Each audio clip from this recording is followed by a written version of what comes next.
Ini adalah perbandingan mendalam antara filsafat dan psikologi Gojo Satoru dan Kakashi Hatake.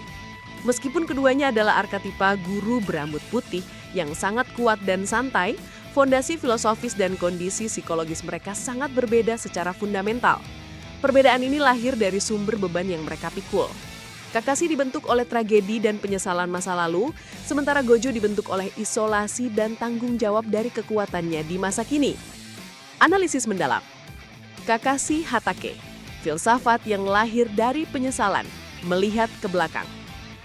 Psikologi Kakashi adalah studi kasus tentang PTSD dan duka yang belum terselesaikan. Seluruh hidupnya didefinisikan oleh kegagalan. Ia melihat ayahnya mati karena memprioritaskan teman di atas misi. Lalu ia melihat Obito mati karena ia memprioritaskan misi di atas teman. Tragedi ini menjadi dasar dari kredo filosofisnya yang paling terkenal. Di dunia shinobi, mereka yang melanggar aturan adalah sampah. Tapi mereka yang meninggalkan teman-temannya lebih buruk dari sampah. Ini bukanlah sebuah idealisme yang optimis. Ini adalah sebuah aturan moral yang lahir dari penyesalan yang mendalam. Filsafat penebusan. Kakashi hidup untuk menebus dosa masa lalunya. Ia menjadi guru bukan hanya untuk mengajar, tetapi untuk memastikan murid-muridnya tidak akan pernah mengalami tragedi yang sama. Pelajaran pertamanya untuk tim 7 atau tes lonceng bukanlah tentang kekuatan, melainkan tentang kerja sama tim. Ia memaksa mereka untuk mempelajari pelajaran yang ia pelajari dengan harga yang sangat mahal. Filosofinya berorientasi ke masa lalu, bertujuan untuk memperbaiki masa kini agar tidak mengulangi sejarah. Psikologi sang penyintas.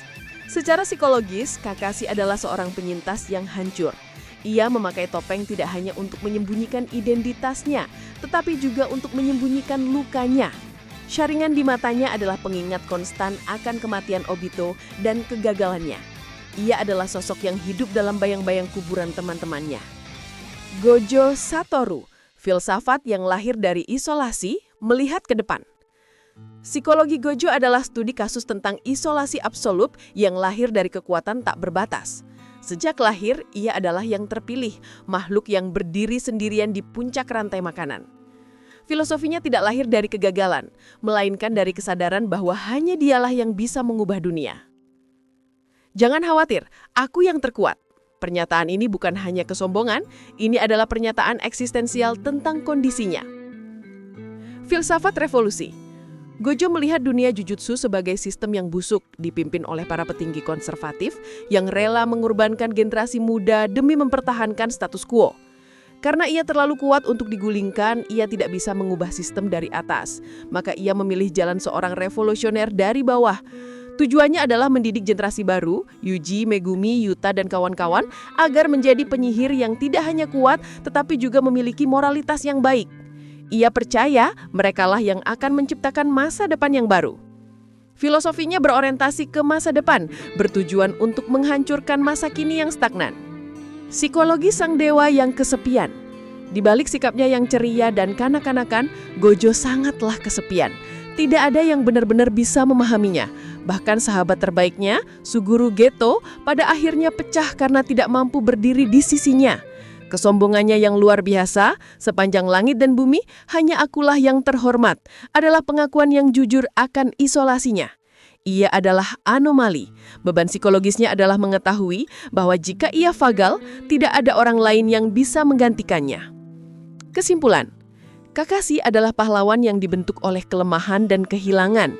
Ia mengajarkan kita tentang pentingnya ikatan karena ia tahu sakitnya hidup tanpa ikatan itu.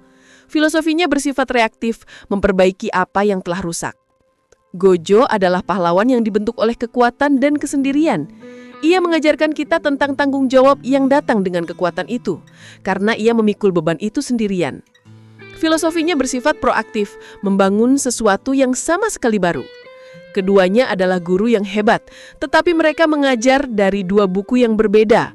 Kakashi mengajarkan muridnya cara untuk bertahan hidup di dunia yang kejam, sementara Gojo mengajarkan muridnya cara untuk mengubah dunia yang kejam itu.